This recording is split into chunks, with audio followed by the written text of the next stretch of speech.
Hey guys, Ronnie here to bring you a tutorial on the reverse Kong vault. Now you actually don't need to know the Kong vault to learn this trick, but you actually want to learn the dash vault. So be sure to check out my tutorial on the dash vault if you haven't learned that trick yet.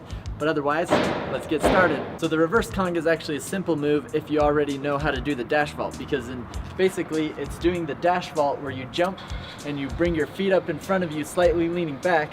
But with the reverse Kong, instead of planting your hands behind you, you're actually going to turn and do a 180 turn and plant your hands this way and push off like you would a round off.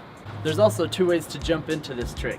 So if I'm rotating to the left, which is the way I'm comfortable doing it, I can either jump off my right foot or my left foot. If I jump off my right foot, I'm going to kind of kick this leg out to allow me to position my body to spin around and get the half turn. If I jump with my left leg, then I'm just kicking my leg around this way and pushing like that. As you plant your hands, you just want to make sure you spot the ground, and you can either land backwards with this trick or you can keep your momentum with the spin going and end up landing forward again to keep going. So progression you can use when learning this trick is you first want to at least have the dash vault learned, which you can watch the tutorial for the progression on learning the dash vault. But once you have that, you're going to practice the dash vault, but you're actually going to start leaning to one side, almost doing one-handed dash vaults and plants with one hand.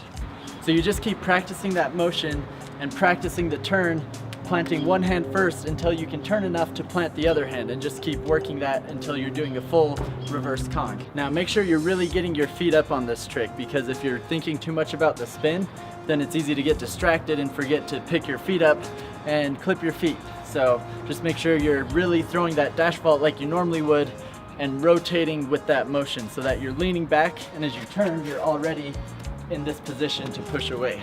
If you're leaning too far forward when you turn, then you won't be able to get proper push on the reverse Kong.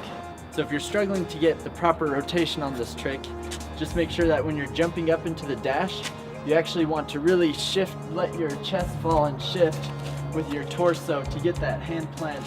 And it may be hard to get your body fully turned around when you do this trick, but if you can at least get your upper body turned enough to plant your hands, then the rest of your hips and legs will follow and finish the trick for you. Alright, so that's the reverse Kong. Let me know if you guys have any questions about it in the comments, but otherwise it's a really fun, flowy trick to do. Be sure to subscribe for more tutorials, and thanks for watching.